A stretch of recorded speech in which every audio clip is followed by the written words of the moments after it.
때에 그의 아버지는 그의 말을 간직해 두었더라. 아멘.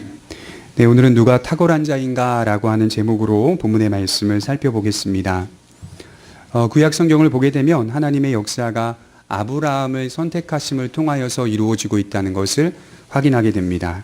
하나님께서 아브라함을 선택하셨습니다. 그리고 그를 불러내어서 언약을 맺으시죠. 그는 하나님의 언약으로 하여금 하나님의 자녀가 되었고 그로 하여금 약속의 복을 받게 됩니다. 그 약속의 복은 상속자에 관한 복이었습니다. 약속의 씨에 관한 복이었습니다. 그래서 아브라함을 선택하시고 이후에 이삭을 선택하시고 이후에 또 야곱을 선택하시는 하나님의 이 역사의 흐름 속에서 우리가 눈여겨봐야 할 것은 바로 이 상속자에 관한 문제이고 약속의 씨에 관한 문제로 아주 간결하면서 단순하고 아주 명료하게 계승되고 있다는 것을 확인할 수 있습니다. 불가능한 현실 속에서 하나님은 정말로 수태할 수 없는 상황에 사라에게 임신케 하셔서 약속의 아들 이삭을 허락해 주십니다. 동일하게 이삭도 그의 인생을 가만히 살펴보면 하나님의 언약 속에서 시작되게 되고 하나님께서 그와 약속을 맺으시고 그리고 그 아버지에게 허락하신 약속의 복을 그에게 전승시키고 있다는 것을 보게 됩니다. 그리고 그 약속을 이어받을 에서와 야곱을 허락해 주시는데 에서와 야곱 가운데 야곱을 하나님께서 약속의 자녀로 선택하시는 것을 볼 수 있죠. 꾸준히 성경을 읽어보니까 처음 아브라함과 이삭과 야곱의 약속은 상속자, 누가 약속의 자녀인가라고 하는 주제로 성경이 소개하고 있습니다. 아주 간결하고 단순하게 약속의 자녀라는 주제를 설명해 가고 있는데 그러나 야곱 이후의 역사를 자세히 들여다보면 그 성격이 매우 광범위한 형태로 이스라엘의 역사가 펼쳐지고 있는 것을 보게 됩니다. 누가 약속의 씨인가? 누가 약속의 자녀인가? 누가 상속자인가? 라는 주제가 아니라 야곱 이후부터 펼쳐지는 이스라엘의 12아들의 이 형성되는 과정들은 누가 그들 가운데 탁월한 지위를 가진 자인가? 누가 그들 가운데 우월한 자들인가? 라고 하는 주제로 더 광범위한 형태로 펼쳐지고 있음을 볼 수 있습니다. 그 시작점이 오늘 말씀이 놓여 있는데 그리고 이스라엘의 역사는 이제 야곱의 아들들로부터 계속해서 형성해 가고 있는 것이죠. 12명의 아들들의 관계로부터 오늘 말씀이 시작되고 있습니다. 그 민족의 첫 번째 형성 과정 가운데 제일 먼저 대두되고 있는 주제가 무엇입니까? 바로 누가 특별한 자인가? 우리의 형제들 가운데 누가 탁월한 지위를 가진 자인가? 라고 하는 주제가 펼쳐지고 있습니다. 그것을 어떻게 알 수 있냐면요. 요셉의 꿈 이야기로부터 시작되기 때문입니다. 여러분 이 꿈의 내용이 뭐죠? 바로 지위에 관한 문제예요. 지위에 관한 내용이에요. 5절에 보면 요셉이 꿈을 꾸고 자기 형들에게 말하며 그들이 그를 더욱 미워하였더라. 여러분 이 꿈이 무엇을 나타냅니까? 지난주에 말씀드렸던 장자 르우벤의 범죄로 하여금 르우벤이 이스라엘의 역사 속에서 장자의 복을 받는 자가 아니라 요셉이라는 점을 말씀을 드렸어요. 하나님 나라의 원리는 이처럼 육신적 혈통으로 인하여 주어지는 것이 아니라 믿음의 관점으로 주어지는 원리임을 다시 한번 깨닫게 됩니다. 여러분 세상적으로 보게 되면 토끼가 이기죠. 그러나 하나님 나라의 원리는 거북이가 이길 수 있다는 점을 분명히 우리에게 제시해주고 있죠. 이 세상에는 거북이와 같지만 하나님 나라에서는 토끼와 같은 자가 바로 진정한 장자의 복을 받은 사람의 모습임을 말씀하고 있습니다. 이러한 배경을 조금 더 구체적으로 드러내주는 내용이 오늘 말씀인 것이죠. 이스라엘 역사의 첫 시작점에 하나님은 요셉에게 장차 일어날 일들에 대한 꿈을 허락하십니다. 여러분 이 꿈은 자기가 꾸고 싶어서 꾼 꿈이 아니라는 점을 알아야 돼요. 하나님이 요셉에게 허락하신 일방적으로 요셉에게 주신 꿈이었다는 사실로 이스라엘 역사가 시작되고 있는 것입니다. 이 꿈은 우리가 흔히 꾸는 그런 꿈이 아니라 좁게는 요셉의 역사 가운데 일어날 일들이고 조금 넓게는 이스라엘 역사 가운데 일어날 일들이며 더 멀리는 요셉의 탁월한 지위를 통하여 모세와 아론, 여호수아와 사사들, 다윗 등을 거쳐서 참된 장자 되신 예수 그리스도 그분의 영광과 지위를 나타내주고 있는 계시의 꿈이었습니다. 그래서 요셉의 이야기는 모형론이라 그러거든요. 예수님을 빗대어 설명하고 있는 이야기일 수도 있다 이렇게 말하죠. 그래서 요셉을 통하여 그리스도의 대심, 그리스도의 지위와 그리스도의 영광을 볼 수 있는 눈을 갖게 되는 사건인 것이죠. 요셉의 꿈은 야곱의 아들들 가운데 누가 더 탁월한 자인지 누가 더 특별한 자인지 누가 우월한 자인지를 드러내주는 지위에 관한 꿈이었습니다. 2절 말씀에 보면 야곱의 족보는 이러하니라 요셉이 17세의 소년으로서 그의 형들과 함께 양을 칠 때에 그의 아버지의 아내들 비라와 실바의 아들들과 더불어 함께 있었더니 그가 그들의 잘못을 아버지에게 말하더라. 요셉은 노년에 얻은 아들이므로 이스라엘이 여러 아들들보다 그를 더 사랑하므로 그를 위하여 채색옷을 지었더니 그의 형들이 아버지가 형들보다 그를 더 사랑함을 보고 그를 미워하여 그에게 편안하게 말할 수 없었더라. 야곱의 족보는 이러하더라. 그러니까 야곱의 역사를 소개하는 가운데 말씀이 시작되는데요. 마치 이 역사는 야곱을 소개하는 것 같이 시작됐지만 그 이후부터는 요셉만 소개하고 있는 것처럼 보입니다. 그래서 펼쳐지는 성경의 빛과 펼쳐지는 성경의 조명은 야곱의 아들들 가운데 누구를 조명하고 있죠? 요셉이라고 하는 한 사람을 조명하고 주목하고 있다는 것을 확인할 수 있습니다.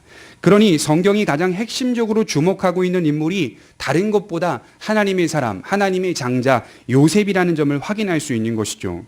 그가 이스라엘의 역사 가운데 시작부터 탁월한 자임을 말씀하고 있는 겁니다. 우월한 지위를 가진 자임을 말씀하는 거죠. 37장부터 49장까지 나오는 전반적인 내용들은 모두 형제들 간에서 일어나는 일들이 맞습니다. 그러나 그 시작점에는 요셉에게 꿈을 주시고 이루어 가시는 하나님의 약속이 담겨 있습니다. 하나님께서 어떤 자를 선택하시고 사랑하시고 함께 하시며 돌보시고 높이신다는 점을 말씀을 하고 있습니다. 이 꿈은 제가 지금 누차 강조를 드리고 있듯이 지위에 관한 주제였습니다. 여러분, 사람이 모이면요, 자연스럽게 형성되는 것이 있어요. 그게 뭘까요? 누가 크냐, 누가 높냐라고 하는 문제입니다. 인간이 살아가는 삶의 원리 가운데 가장 핵심적인 것이 무엇일까? 가만히 말씀을 준비하며 생각해 보니까 기본적으로 인간의 삶에는 질서가 있어야 하는데 그 질서는 다스림과 통치에 관한 권한을 누가 갖느냐라고 하는 주제입니다. 무시할 수 없는 것이 바로 지위에 관한 주제입니다.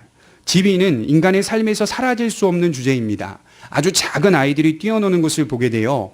어느 정도 말할 나이가 되면 그들이 함께 모여 무엇을 먼저 정하고 있냐면 누가 강하냐.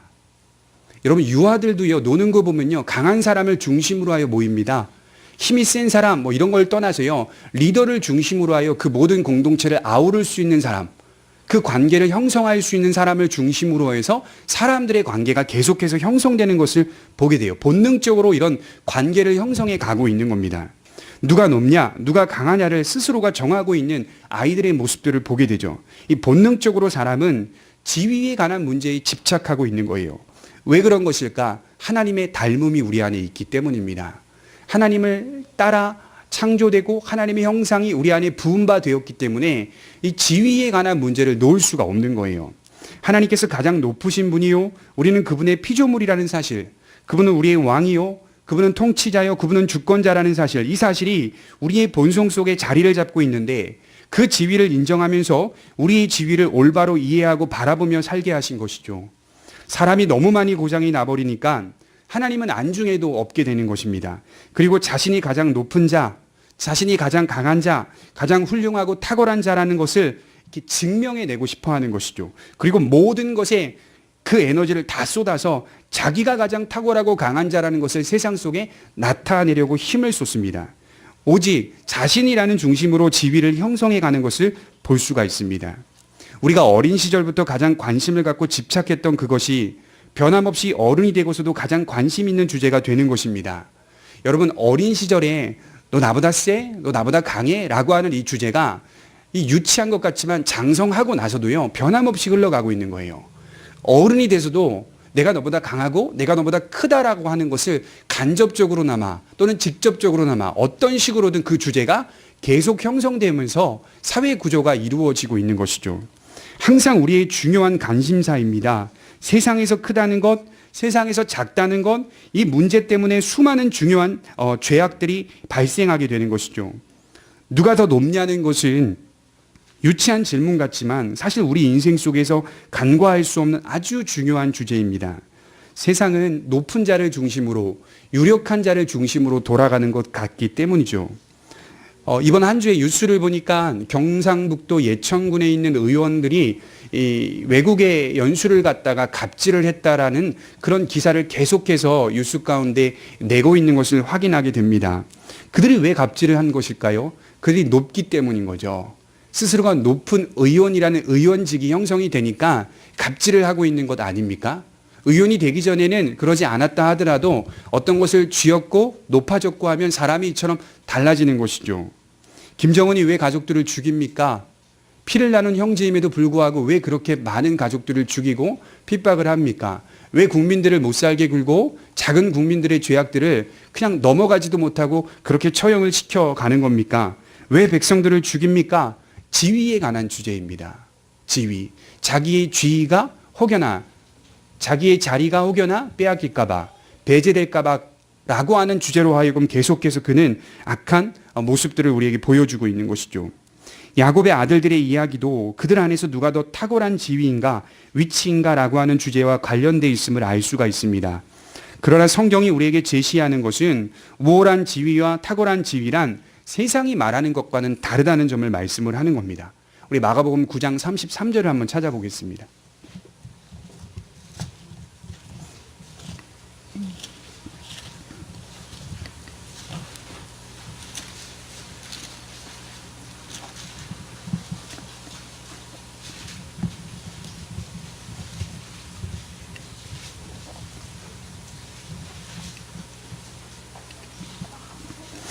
마가복음 9장 33절부터 37절까지 읽어드리겠습니다.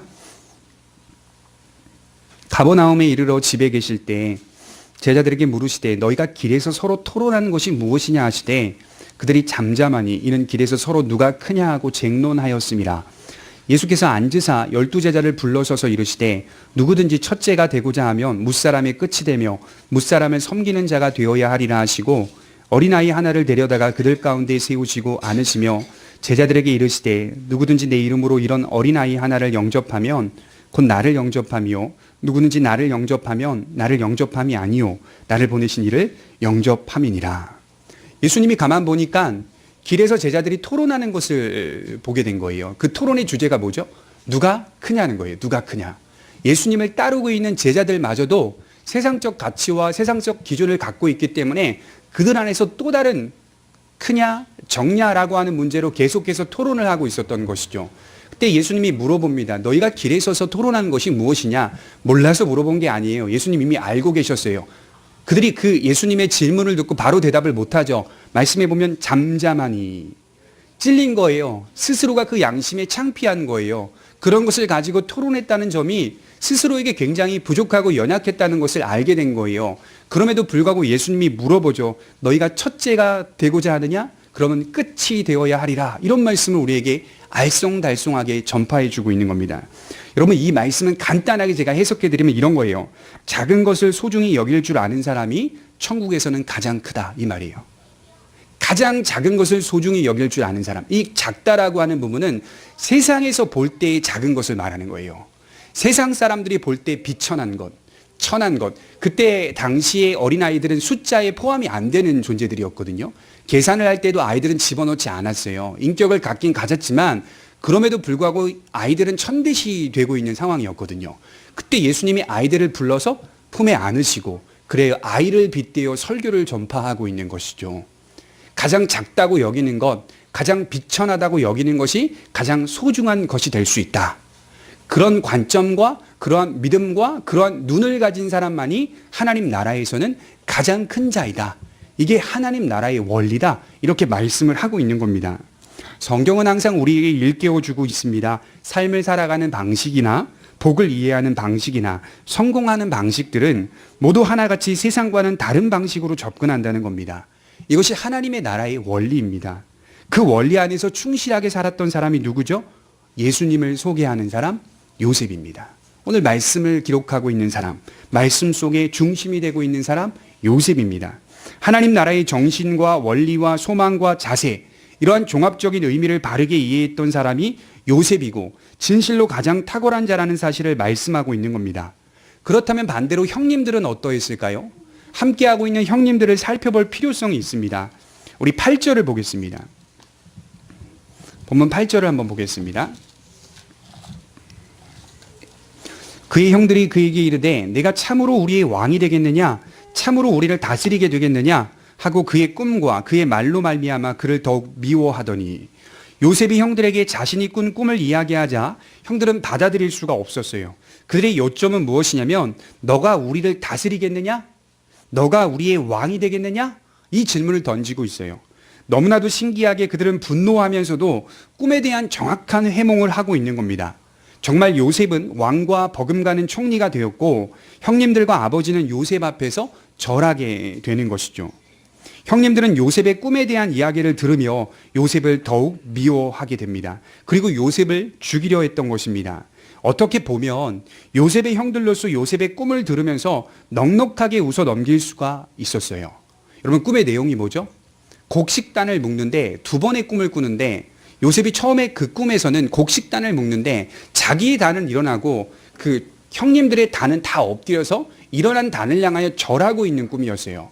그리고 또다시 꿈을 꾸는데 11별과 해와 달과 11별이 요셉에게 또 절하고 있는 꿈을 꾸게 된 것이죠. 두 꿈 다 요셉을 중심으로 하여 요셉을 경배하고 요셉에게 절하고 있는 내용을 담아내고 있는 꿈이었습니다. 어떻게 보면 웃어 넘길 수도 있는 꿈 아니겠어요? 아주 쉽게 그냥 가볍게 여기고 넘어갈 수 있는 꿈 아니겠습니까?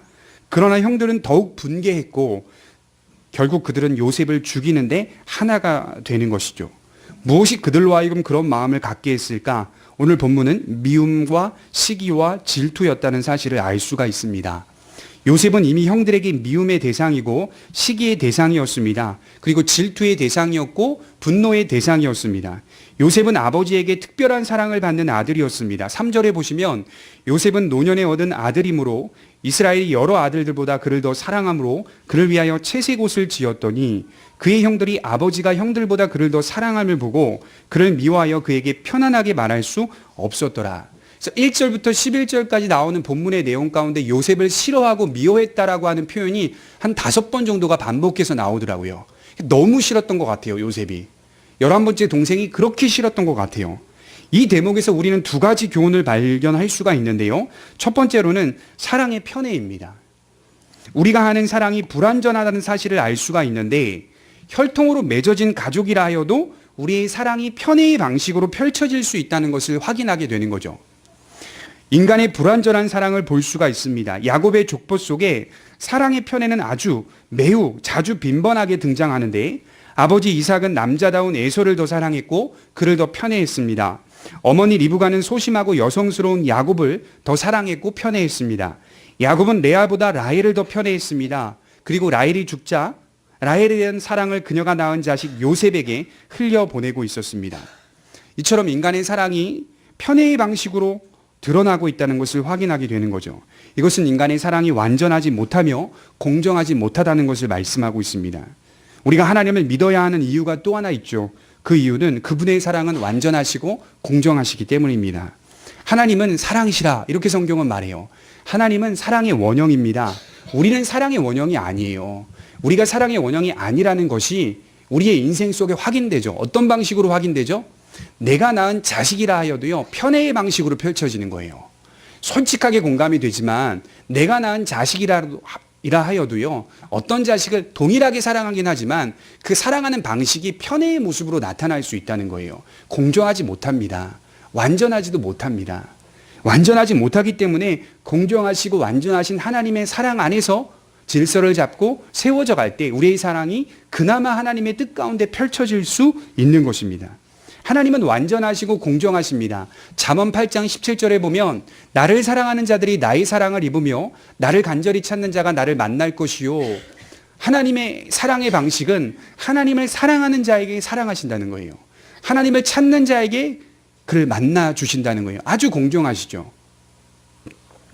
또 한 가지 생각해 볼 수 있는 문제는 인간 안에 있는 미움과 시기와 질투에 관한 문제입니다. 어떤 사람이 이런 말을 한 적을 봤어요. 아버지가 애초에 이런 일들을 만들지 않았으면 좋았을 텐데 이건 다 아버지 때문이다. 아버지가 요셉을 더 많이 사랑하고 요셉을 편애했기 때문에 이런 일들이 생긴 것이다. 이렇게 말씀하는 제가 말씀을 들은 적이 있습니다.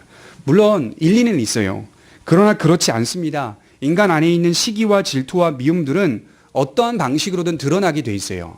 공정하게 우리가 베풀어도요, 시기와 미움과 질투는 어떤 방식으로든 드러나게 되어 있어요. 여러분, 문제가 없으면 미움, 시기, 질투가 안 드러납니까? 아닙니다. 문제가 없어도요, 시기와 미움과 질투는 드러납니다.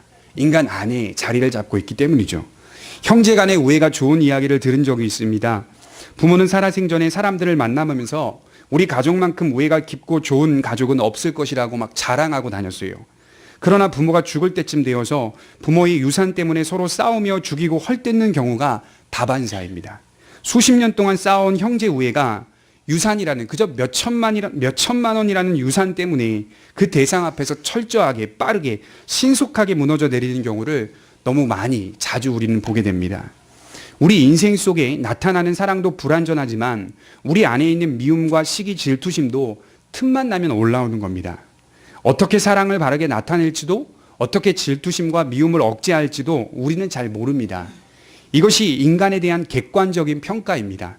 그리고 이러한 불완전한 사랑과 미움과 질투 사이에 지위에 관한 주제가 껴있는 거예요. 누가 더 큰가? 누가 더 탁월한가? 누가 탁월한 위치를 가졌는가? 누가 우월한 위치라는 것인가? 우리의 욕망을 계속해서 우리의 사회의 구조가 부추겨주고 있는 겁니다. 미움과 시기, 질투의 문제, 이것을 과연 인간이 극복할 수 있을까요?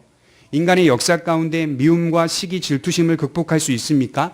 성경은 그럴 수 없다 이렇게 말을 해요. 단언하건대 미움과 시기, 질투는 극복될 수 없는 문제이다 이렇게 말해요.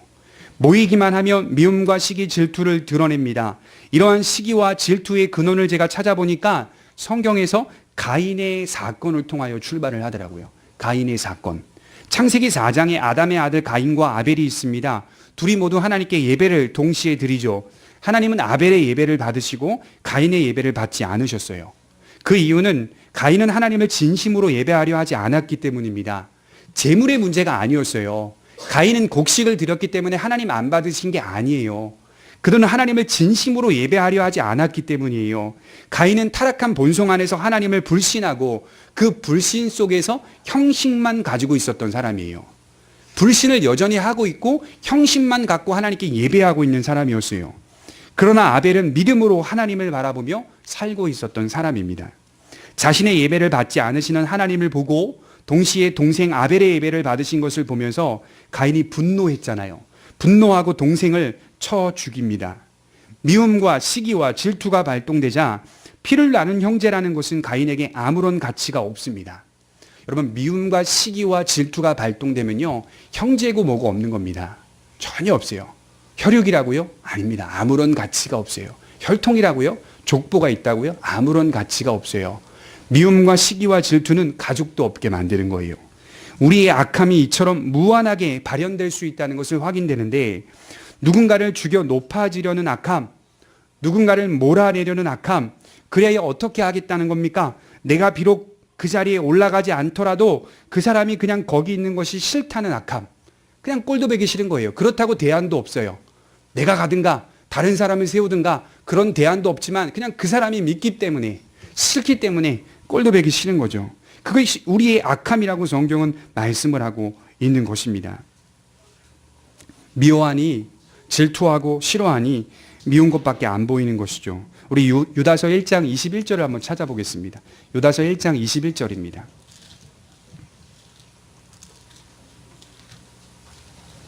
극복할 수 있는 비결이 하나 나오는데요. 유다서 1장 21절입니다.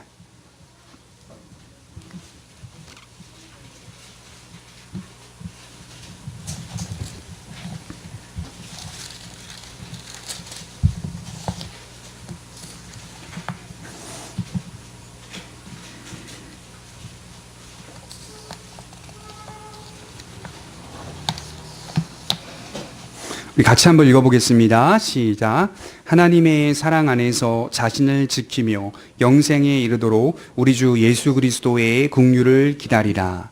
미움과 시기와 질투심, 분노심, 원망감, 올바르지 못한 사랑의 표현, 이런 모든 것들을 극복해낼 수 있는 비결이 하나가 있습니다. 이 말씀이 기록하고 있듯이 하나님의 사랑 안에서 거하는 것, 그리고 자기 자신을 지키는 것, 그리고 그리스도의 긍휼을 기다리는 것, 이것이 극복해낼 수 있는 비결이다. 성경은 그렇게 말해요. 하나님과 자신의 관계를 점검하는 길, 그리고 그 사랑을 이해하고 믿으며 사는 길, 주님이 우리의 연약함을 긍휼히 여긴다는 것을 믿는 것만이 우리가 다른 일을 긍휼히 여길 수 있게 만드는 것입니다. 저는요, 성경을 이렇게 읽다 보면 제일 중요한 덕목이 뭐냐? 저는 사실 긍휼이라고 생각하는 사람이에요. 사랑보다 긍휼. 누군가를 불쌍히 여길 수 있는 마음이 있다는 거. 누군가를 긍휼히 여길 수 있다는 마음이 있다는 것은요, 사람이 넉넉해지는 겁니다. 여러분, 교회가요, 하나님의 말씀이 바르게 선포되는 교회를 갔어요. 그리고 그 말씀 가운데 말씀의 꼴을 먹어요. 정말 진리가 아주 간결하고 분명하고 명료하게 선포되고 있어요. 근데 그 교회에 하나가 없는 거예요. 긍휼이 없어요. 자비가 없어요. 그러면 교회가 아닙니다. 죄송하지만 그건 교회가 아니에요. 교회는 진리의 바른 선포도 매우 중요하지만 그 진리의 선포 속에 어떻게 하나님이 죄인된 인간을 불쌍히 여기고 있는지를 많이 드러내 주어야 돼요. 하나님이 우리를 불쌍히 여기시잖아요. 하나님이 우리를 긍휼히 여기시잖아요.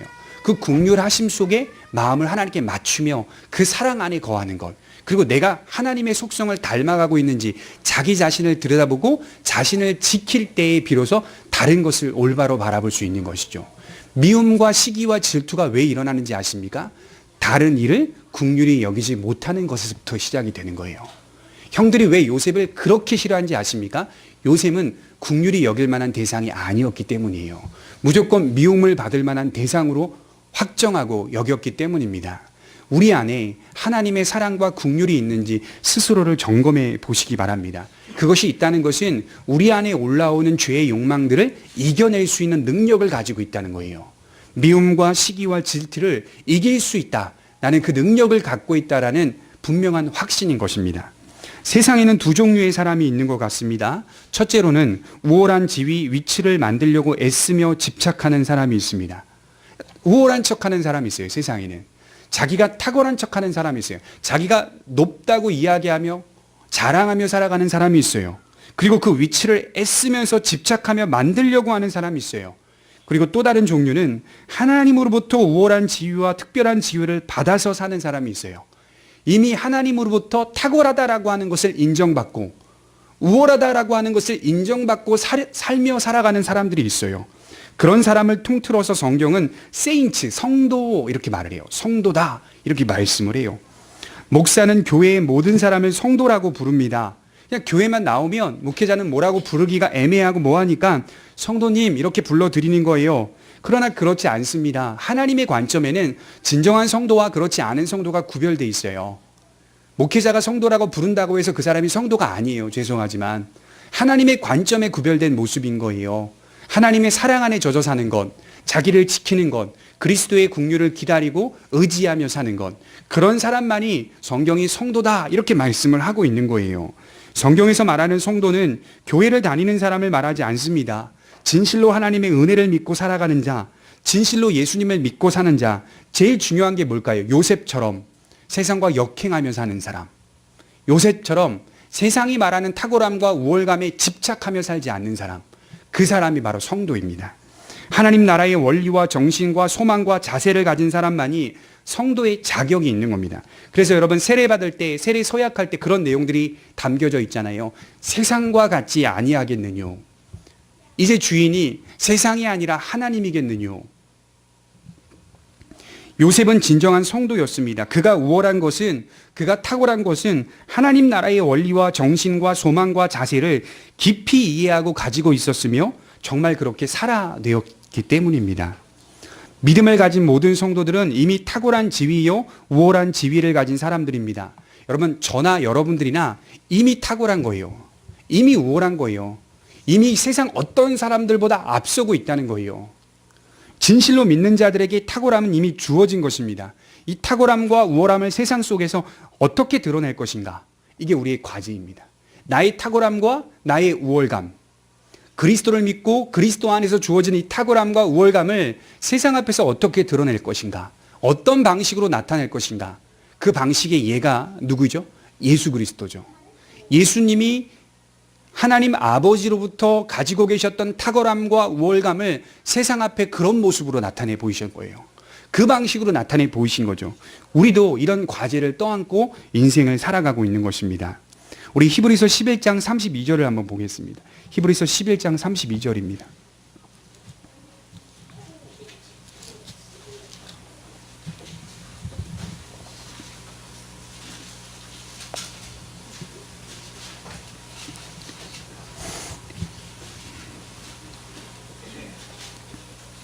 히브리서 11장 32절부터 38절까지 제가 한번 읽어드리겠습니다.